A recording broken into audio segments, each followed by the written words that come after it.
Assalamualaikum warahmatullahi taala wabarakatuh. I'm Dr. Sababau from the Physics Section Pusat Pengajian Pendidikan Jarak Jauh University Sains Malaysia. This is course JIF 318 Quantum Mechanics. We are in chapter 2 Complex Numbers and Linear Operators. Basically chapter 2 is more to the introduction of mathematics, which will be useful when we deal with quantum mechanics. This is unit 2.2, polar complex numbers. In the previous segment, we had discussed Cartesian complex numbers. That means complex numbers in terms of unit vectors I, j, k. That means in 3D dimension. For this segment, we will discuss complex numbers presented in the polar form. Hopefully after this lesson, you'll be able to present complex numbers in polar coordinates and to establish the relationship between Cartesian complex numbers and polar complex numbers. Let us discuss polar coordinates in 2D plane. It is another way to represent complex numbers, especially useful when you have a system where the potential is radial, towards one point. So the field or the potential will be referring to a central potential towards one point. So polar coordinates in that case will be very useful. Consider exponential of imaginary numbers using Taylor series. I think if you remember in our secondary school days, when we studied additional mathematics, we come across a few types of series, Taylor series, exponential series, and so on and so forth. Okay? So if we have exponential I theta, I remember that is indicate that we have complex numbers here. So using Taylor series, so we have exponential I theta equal to 1 plus I theta plus 1 over 2 prime, not prime, factorial 2. And we have I theta, the whole thing is squared, and so on and so forth. So in this series, okay. Terms on the right hand side, even powers of I theta give real numbers, odd powers give imaginary numbers.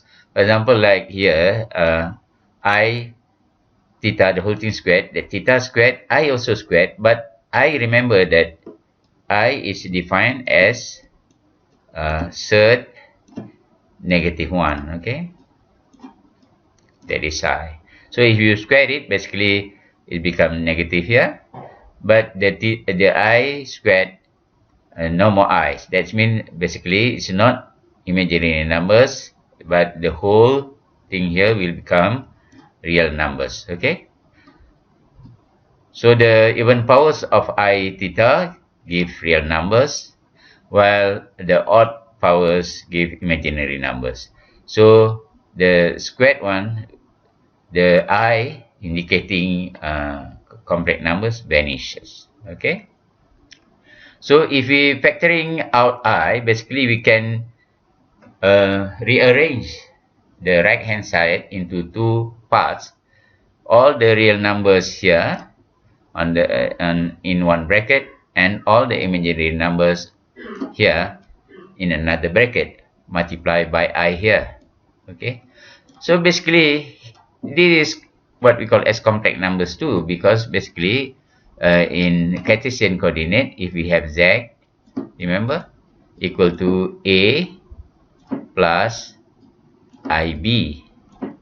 So a is real numbers, b is imaginary numbers, okay? So in this case, you can see that exponential I theta also can be separated into two, the real numbers here and the imaginary numbers on the right hand side. But the right hand side are Taylor's expansion of cosine and sine. The bracket here, 1 minus 1 over factorial 2 theta squared plus I over factorial 4 theta 4, and so on and so forth. is actually the Taylor's expansion for cos theta. And on the other hand, the temporary, not temporary, the imaginary bracket here, theta minus 1 over factorial 3, theta 3 plus 1 over phi, factorial phi, theta phi, and so on and so forth. This is actually the Taylor expansion for sine theta. Therefore, we can define, or we can have this relationship, exponential I theta is equal to cos theta plus I sine theta. This is a complex number. That means the exponential is a complex numbers, because we have the real number cos theta and we have the imaginary number sine theta. As theta increases from 0 to 2 pi, because this is basically cosine and sine, is actually just like what you call it, circular motion in 4 quadrants. Okay, from 0 to 2 pi, 0 to 2 pi in a circular motion, basically 2 pi radian is at the same position as 0.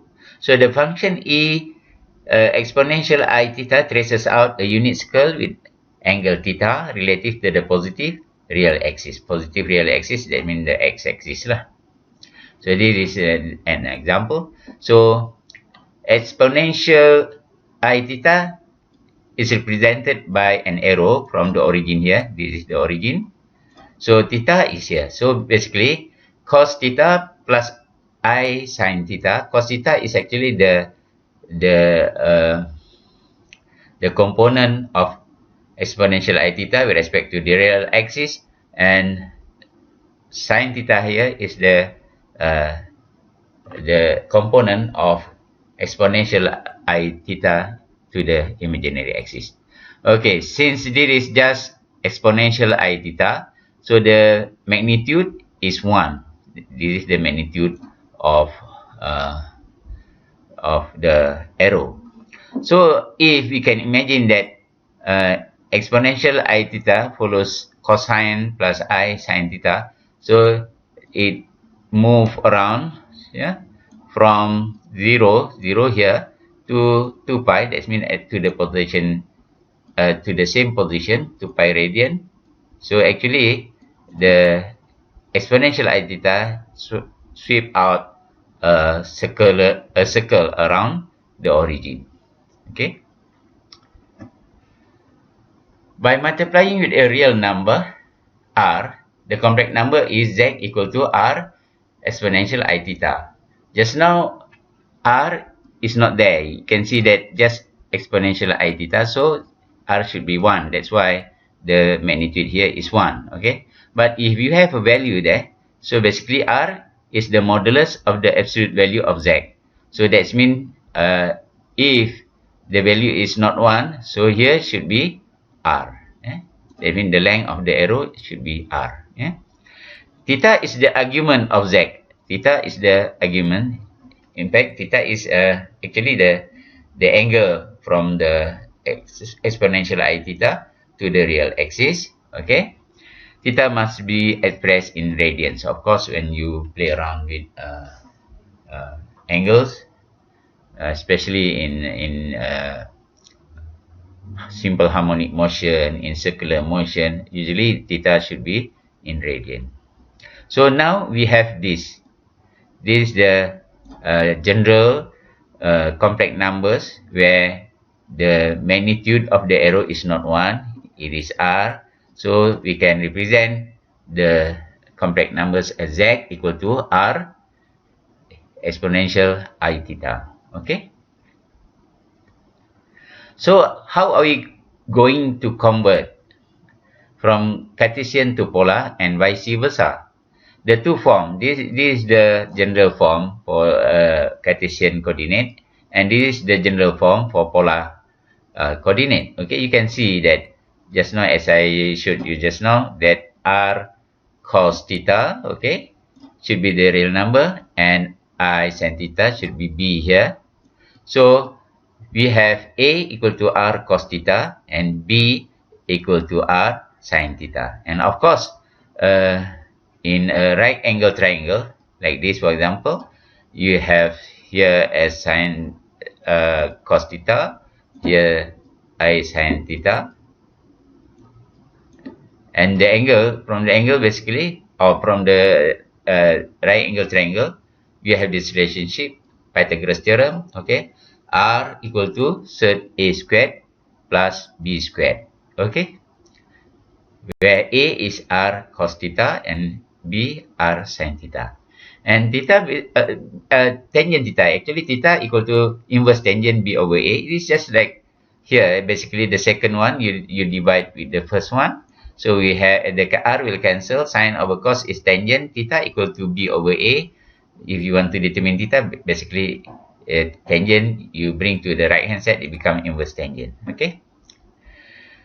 So theta must be chosen so that the complex number is in the correct quadrant. Remember that when we determine tangent, sometimes we have positive values or negative values. Make sure you are on the right quadrant, because we have 4 quadrants there. Okay, yeah. This is the first quadrant. This is second quadrant. This is the third quadrant, and this is the fourth quadrant. Okay, and the rule or the thumb of rule of thumb is X, okay. So all are positive in the first quadrant, only sine is positive in second quadrant, tangent is positive in the third quadrant, and cosine is positive in fourth quadrant. So if you calculate inverse tangent just now and it gives positive value, it can be in quadrant 1 or in quadrant 3. But there is a way in how you will determine whether it is in the first quadrant or third quadrant, for example. Okay, so the quadrant is very important. If in the polar form, now multiplication and division are easy. Just of course in the Cartesian coordinate, you can also multiply and divide. But remember that for division, we have to do a little trick, is to make sure that the denominator is real number. Okay, it's a real number. That's why we need to multiply with something to the denominator to make it real number, and of course the same multiplication should be done on the numerator. Okay, but for polar coordinates, since now it's straightforward to multiply or divide two complex numbers if they are in polar form. That means, let's say you have z1 equal to r1 exponential I theta 1, and z2, the second complex number, is equal to r2 exponential I theta 2. Multiplication, z1 multiplied by z2, basically you just multiply r1 exponential I theta 1 multiplied by r2 exponential I theta 2. The magnitude here you just multiply, that means r1, r2, and whatever in the exponential, when you multiply, you add. Okay, that's the properties of exponents. You add when basically the exponent are multiplied. So the power is just, you just add. So basically exponent I, then in the bracket theta 1 plus theta 2. So quite straightforward.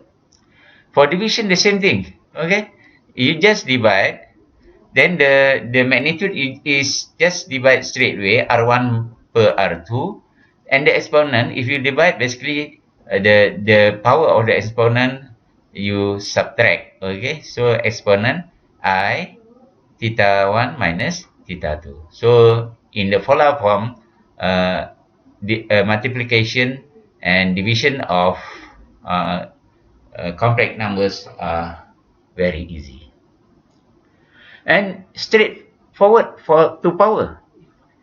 If you have power, complex numbers to an arbitrary power, let's say r exponent I theta, then the whole thing to the power of n. So basically the power just goes to the superscript of r to the power of n, and of course to the exponential values here. That means exponent I and theta. That means straight away. Okay, and if it is roots of a complex numbers, root n, for example, basically it is just to the power of 1 over n. So basically you 1 over n is root n r, then For the exponent I theta, divide by n. So straightforward. So in conclusion, Cartesian complex numbers can be converted to its polar form quite easily and vice versa. Multiplication and division using polar complex numbers are much easier. Of course, by Cartesian, using Cartesian coordinate, you can also multiply and do division operation. But using polar complex numbers are much easier. Thank you very much for your attention.